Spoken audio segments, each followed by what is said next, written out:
Dharmasthala case ಮತ್ತೆ ಆರಂಭಗೊಂಡಿದೆ ಶೋಧ ಕಾರ್ಯ. ಮೂರನೇ ದಿನವೂ ಮುಂದುವರಿದಿದೆ ಎಸ್ಐಟಿಯಿಂದ ಶೋಧ ಕಾರ್ಯಾಚರಣೆ. 6ನೇ ಸ್ಥಳದಲ್ಲಿ ಅಗೆತ ಕಾರ್ಯ ಪ್ರಾರಂಭಿಸಿದೆ ಎಸ್ಐಟಿ ಟೀಮ್. 30 ಸಿಬ್ಬಂದಿಗಳ ಸಹಿತ ಪೌರ ಕಾರ್ಮಿಕರಿಂದ ಗುಂಡಿ ಅಗೆತ ಶುರುವಾಗಿದೆ. 6ನೇ ಪಾಯಿಂಟ್ ಬಳಿಕ 7, 8ನೇ ಪಾಯಿಂಟ್ನಲ್ಲೂ ಶೋಧ ಕಾರ್ಯಾಚರಣೆ ನಡೆಯುವ ಸಾಧ್ಯತೆ ಇದೆ. ಇವತ್ತು 6ನೇ ಪಾಯಿಂಟ್, ನಿನ್ನೆವರೆಗೂ 5 ಪಾಯಿಂಟ್ಗಳನ್ನ ಶೋಧ ಕಾರ್ಯಾಚರಣೆ ನಡೆಸಿದ್ರು, ಅಗೆದು ತೆಗೆದ್ರು. ಯಾವುದೇ ಅವಶೇಷಗಳು ಕೂಡ ಪತ್ತೆ ಆಗಿಲ್ಲ. ಇವತ್ತು 6ನೇ ಸ್ಥಳದಲ್ಲಿ ಅಗೆತ ಕಾರ್ಯಾಚರಣೆಯನ್ನ ಪ್ರಾರಂಭಿಸಿದೆ ಎಸ್ಐಟಿ ತಂಡ. 30 ಸಿಬ್ಬಂದಿಗಳ ಸಹಿತ ಪೌರ ಕಾರ್ಮಿಕರಿಂದ ಗುಂಡಿ ಅಗೆತ ಶುರುವಾಗಿದೆ. ಇವತ್ತು ಮತ್ತೆ 6ನೇ ಪಾಯಿಂಟ್ ಇಂದ ಶುರು ಮಾಡಿದೆ. 6ನೇ ಪಾಯಿಂಟ್ ಬಳಿಕ ಆದ ನಂತರದಲ್ಲಿ 7 ಮತ್ತು 8ನೇ ಪಾಯಿಂಟ್ನಲ್ಲೂ ಕೂಡ ಶೋಧ ಕಾರ್ಯಾಚರಣೆ ನಡೆಯುವ ಸಾಧ್ಯತೆ ಇದೆ. ಧರ್ಮಸ್ಥಳ ಕೇಸ್ ಮತ್ತೆ ಆರಂಭಗೊಂಡಿದೆ ಇವತ್ತು ಶೋಧ ಕಾರ್ಯಾಚರಣೆ. ನಿನ್ನೆವರೆಗೂ 5 ಪಾಯಿಂಟ್ಗಳಲ್ಲಿ ಅಗೆದು ಶೋಧವನ್ನ ನಡೆಸಿದ್ರು, ಯಾವುದೇ ಅವಶೇಷ ಪತ್ತೆ ಆಗಿಲ್ಲ. ಹಾಗಾಗಿ ಇವತ್ತು 6ನೇ ಪಾಯಿಂಟ್ನಲ್ಲಿ ಅಗೆತ ಕಾರ್ಯಾಚರಣೆ ಪ್ರಾರಂಭ ಆಗಿದೆ.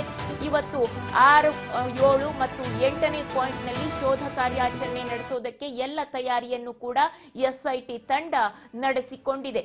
30 ಪೌರ ಸಿಬ್ಬಂದಿಗಳ ಸಹಿತ ಪೌರ ಕಾರ್ಮಿಕರಿಂದ ಗುಂಡಿ ಅಗೆತ ಕಾರ್ಯಾಚರಣೆ ಪ್ರಾರಂಭ ಆಗಿದೆ. ಆ ಒಂದು ಸ್ಥಳದಲ್ಲಿ ನೇತ್ರಾವತಿ ಸ್ನಾನಘಟ್ಟ ಪರಿಸರದಲ್ಲಿ ಶೋಧ ಕಾರ್ಯಾಚರಣೆ ನಡೀತಾ ಇರುವಂತದ್ದು. ನಿನ್ನೆವರೆಗೂ ದಟ್ಟ ಅರಣ್ಯ ಪ್ರದೇಶ ಆಗಿತ್ತು, ಇವತ್ತು ಸ್ವಲ್ಪ ವಿಸಿಬಲ್ ಪ್ರದೇಶಗಳು ಅಂತ ಹೇಳಲಾಗ್ತಾ ಇದೆ. ಅಲ್ಲಿ ಇವತ್ತು ಕಾರ್ಯಾಚರಣೆ ನಡೆಯುತ್ತೆ. 6, 7, 8ನೇ ಒಂದು ಪಾಯಿಂಟ್ಗಳಲ್ಲಿ ಇವತ್ತು ಕಾರ್ಯಾಚರಣೆ ನಡೆಯುತ್ತೆ. ಏನು ಗುಂಡಿಯನ್ನ ಅಗೆದು ಅಲ್ಲಿ ಏನಾದ್ರೂ ಅವಶೇಷಗಳು ಪತ್ತೆ ಆಗತ್ತಾ, ಆ ಒಂದು ಮುಸುಕುದಾರಿ ಅನಾಮಿಕ ವ್ಯಕ್ತಿ ಏನು ಹೇಳಿದ್ದ ಶವವನ್ನ ಹೂಳಲಾಗಿದೆ ಆ ಪ್ರದೇಶಗಳಲ್ಲಿ ಅಂತೇಳಿ, ಹಾಗಾಗಿ ಆ ಪ್ರದೇಶದಲ್ಲಿ ಏನಾದ್ರೂ ಶವಗಳು ಪತ್ತೆ ಆಗತ್ತಾ, ಶವದ ಅವಶೇಷಗಳು ಪತ್ತೆ ಆಗತ್ತಾ ಅನ್ನುವಂಥದ್ದನ್ನ ಹುಡುಕಿ ತೆಗೆಯಬೇಕಾಗಿದೆ. 20 ವರ್ಷಗಳ ಹಿಂದೆ ಮಾಡಿರುವಂತದ್ದು, 2014ರವರೆಗೂ ಕೂಡ ಮಾಡಿದ್ದೀನಿ ಅಂತ ಆತ ಹೇಳ್ಕೊಳ್ತಾ ಇದ್ದಾನೆ. 2002, 3 ಹಾಗೆ 14ರವರೆಗೂ ಕೂಡ ಈ ರೀತಿಯಾದಂತಹ ಕೆಲಸವನ್ನ ತಾನು ಮಾಡಿದ್ದೇನೆ ಅಂತ ಹೇಳಿ ಮುಸುಕುದಾರಿ ಅನಾಮಿಕ ವ್ಯಕ್ತಿ ಏನು ಹೇಳಿದ್ದಾನೆ, ಆ ಒಂದು ಅವಧಿಯಲ್ಲಿ ಹೂತಿಡಲಾದಂತಹ ಶವಗಳನ್ನ ಪತ್ತೆ ಹಚ್ಚುವ ಕಾರ್ಯ ಇದೀಗ ನಡೀತಾ ಇರುವಂತದ್ದು. ಆತನೇ ತೋರಿಸಿರುವಂತಹ ಪಾಯಿಂಟ್ಗಳಲ್ಲಿ ಅಗೆದು ತೆಗೆಯಲಾಗ್ತಾ ಇದೆ. ಮಣ್ಣನ್ನ ಅಗೆದು ಆಳವಾದ ಗುಂಡಿಗಳನ್ನ ತೆಗೆದು 1ನೇ ಪಾಯಿಂಟ್ನಲ್ಲಿ ಏನು 15 ಫೂಟ್ ಅಗಲ ಮತ್ತು 8 ಫೂಟ್ ಆಳದವರೆಗೂ ಗುಂಡಿಯನ್ನ ತೆಗೆದಿದ್ರಂತೆ. ನಂತರದಲ್ಲಿ ಎಷ್ಟು ತೆಗಿತಾರೋ ಗೊತ್ತಿಲ್ಲ, ತೆಗೆದಿದ್ದಾರೋ ಗೊತ್ತಿಲ್ಲ. ಇವತ್ತು ಕೂಡ ಅಟ್ಲೀಸ್ಟ್ ಒಂದು 5-6 ಫೂಟ್ ಆದ್ರೂ ತೆಗೆದಿರ್ತಾರೆ. ಯಾಕೆಂದ್ರೆ ಅಷ್ಟರ ಮಟ್ಟಿಗೆ ಅಷ್ಟು ಆಳದಲ್ಲಿ ಹೂತಿರಬಹುದು ಅನ್ನುವಂತಹ ಒಂದು ಅನುಮಾನ ಆತ ಏನು ಹೇಳಿರ್ತಾನೆ ಅದರ ಆಧಾರದಲ್ಲಿಯೇ. ಮುಸುಕುದಾರಿ ವ್ಯಕ್ತಿ ತಾನು ಎಷ್ಟು ಫೂಟ್ ಆಳವನ್ನ ಅಗಿಬೇಕು, ಎಷ್ಟು ಫೂಟ್ ಆಳದಲ್ಲಿ ಹೂತಿದ್ದೆ ಅಂತ ಹೇಳಿರ್ತಾನೆ. ಅದರ ಆಧಾರದಲ್ಲಿ ಅದಕ್ಕಿಂತ 1 ಅಡಿ ಆಚೀಚೆ ಇನ್ನು ಹೆಚ್ಚಿಗೆ 1 ಅಡಿ ಆಳ, ಇನ್ನು ಆಳಕ್ಕೆ ಇರಬಹುದು, ಈಗ ಸಿಗಬಹುದು ಅಂತ ಹೇಳಿ ಹುಡುಕಿ ತೆಗೆಯುವಂತಹ ಪ್ರಯತ್ನವನ್ನ ಮಾಡ್ತಾ ಇದೆ ಎಸ್ಐಟಿ ತಂಡ. ಪೌರ ಕಾರ್ಮಿಕರ ನೆರವಿನೊಂದಿಗೆ 30 ಸಿಬ್ಬಂದಿಗಳ ಸಹಿತ ಪೌರ ಕಾರ್ಮಿಕರು ಗುಂಡಿಯನ್ನ ಅಗೆದು ತೆಗಿತಾ ಇದ್ದಾರೆ. ಇವತ್ತು ಸಿಗತ್ತಾ ನೋಡ್ಬೇಕಾಗಿದೆ. ನಿನ್ನೆವರೆಗೂ ಕೂಡ ಯಾವುದೇ ಅವಶೇಷಗಳು ಪತ್ತೆ ಆಗಿಲ್ಲ. ನಿನ್ನೆವರೆಗೂ ಸಿಕ್ಕಿಲ್ಲ ಅಂತಂದ್ರೆ ಇವತ್ತು ಏನು ಸಿಗಬಾರದು ಅಂತ ಏನಿಲ್ಲ.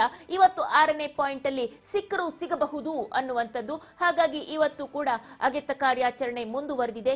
6, 7, 8ನೇ ಪಾಯಿಂಟ್ಗಳಲ್ಲಿ ಇವತ್ತು ಅಗೆದು ತೆಗೆಯಲಾಗತ್ತೆ. ಈಗ 6ನೇ ಪಾಯಿಂಟ್ ನಲ್ಲಿ ಕೆಲಸವನ್ನ ಪ್ರಾರಂಭ ಮಾಡಿಕೊಂಡಿದ್ದಾರೆ. 30 ಸಿಬ್ಬಂದಿಗಳ ಸಹಿತವಾಗಿ ಪೌರ ಕಾರ್ಮಿಕರಿಂದ ಗುಂಡಿ ಅಗೆತ ಕಾರ್ಯಾಚರಣೆ ನಡೀತಾ ಇರುವಂತದ್ದು. ಧರ್ಮಸ್ಥಳ ಕೇಸ್ಗೆ ಏನು ಮತ್ತೆ ಚುರುಕು ಸಿಗ್ತಾ ಇರುವಂತದ್ದು ಇದೀಗ. ಹಾಗಾಗಿ ಅವುಗಳ ಎಲ್ಲ ಉತ್ಖನನ ಕಾರ್ಯ ಆಗುತ್ತೆ. ಅದಕ್ಕೂ ಮುನ್ನ ಈಗ ಪ್ರಾರಂಭದ ಸ್ಪಾಟ್ಗೆ ಹೋಗ್ತಾ ಇರುವುದು ಇದು ಸ್ಪಾಟ್ ನಂಬರ್ 1 ನೇತ್ರಾವತಿಯ ನದಿ ತಟದಲ್ಲಿರುವಂತಹ ಇಲ್ಲಿ ಇದು ಸ್ಪಾಟ್ ನಂಬರ್ 1. ಇಲ್ಲೊಂದಿದೆ ಅಲ್ಲಿ ಮಾರ್ಕ್ ಆಗಿದೆ.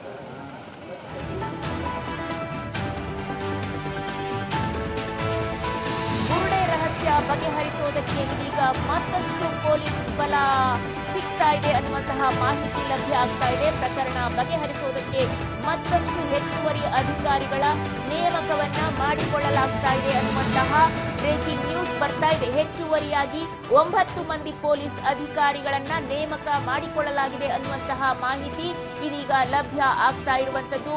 ಉಪ್ಪಿನಂಗಡಿ ಸೆನ್ ಪೊಲೀಸ್ ಠಾಣೆ, ವಿಟ್ಲ ಪೊಲೀಸ್ ಠಾಣೆ, ಹಾಗೇನೆ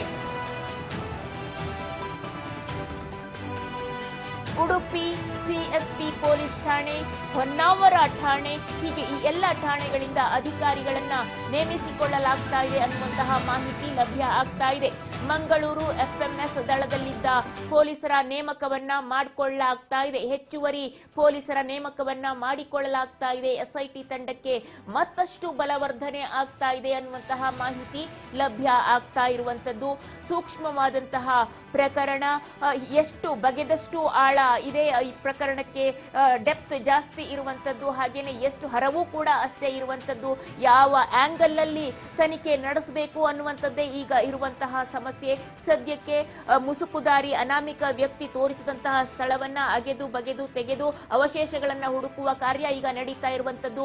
ಅದನ್ನ ಹೊರತುಪಡಿಸಿ ಬೇರೆ ಬೇರೆ ಆಂಗಲ್ಗಳಿಂದ ಕೂಡ ಈ ಒಂದು ಪ್ರಕರಣದ ತನಿಖೆಯನ್ನ ಮಾಡಬೇಕಾಗತ್ತೆ. ಹಾಗಾಗಿ ಮತ್ತಷ್ಟು ಪೊಲೀಸ್ ಬಲ ಇದೀಗ ಸಿಗ್ತಾ ಇರುವಂತದ್ದು. ಪ್ರಕರಣವನ್ನ ಬಗೆಹರಿಸೋದಕ್ಕೆ ಮತ್ತಷ್ಟು ಹೆಚ್ಚುವರಿ ಅಧಿಕಾರಿಗಳ ನೇಮಕವನ್ನ ಮಾಡಿಕೊಳ್ಳಲಾಗ್ತಾ ಇದೆ. 9 ಮಂದಿಯನ್ನ ಹೆಚ್ಚುವರಿಯಾಗಿ ನೇಮಕ ಮಾಡಿಕೊಳ್ಳಲಾಗ್ತಾ ಇದೆ. 9 ಮಂದಿ ಪೊಲೀಸ್ ಅಧಿಕಾರಿಗಳನ್ನ ನೇಮಕ ಮಾಡಿಕೊಳ್ಳಲಾಗ್ತಾ ಇದೆ. ಉಪ್ಪಿನಂಗಡಿ ಸೆನ್ ಪೊಲೀಸ್ ಠಾಣೆ, ವಿಟ್ಲ ಪೊಲೀಸ್ ಠಾಣೆ, ಉಡುಪಿ ಸಿಎಸ್ಪಿ ಪೊಲೀಸ್ ಠಾಣೆ, ಹಾಗೆ ಹೊನ್ನಾವರ ಠಾಣೆ, ಮಂಗಳೂರು ಎಫ್ಎಂಎಸ್ ದಳದಲ್ಲಿದ್ದಂತಹ ಪೊಲೀಸರನ್ನ ಈ ಒಂದು ಪ್ರಕರಣಕ್ಕೆ ಹೆಚ್ಚುವರಿಯಾಗಿ ನೇಮಕ ಮಾಡಿಕೊಳ್ಳಲಾಗ್ತಾ ಇದೆ. ಒಟ್ಟಾರೆಯಾಗಿ ಮತ್ತಷ್ಟು ಬಲವರ್ಧನೆ ಆಗಿದೆ. ಈ ಪ್ರಕರಣಕ್ಕೆ ಆದಷ್ಟು ಶೀಘ್ರವಾಗಿ ಇತ್ಯರ್ಥಗೊಳಿಸಬೇಕು ಅಂತ ಹೇಳಿ ಎಸ್ಐಟಿ ತಂಡ ಹೊರಟಿದೆ. ಹಾಗಾಗಿ ಮತ್ತಷ್ಟು 9 ಅಧಿಕಾರಿಗಳನ್ನ ಹೆಚ್ಚುವರಿಯಾಗಿ ನೇಮಕ ಮಾಡಿಕೊಳ್ಳಲಾಗ್ತಾ ಇದೆ.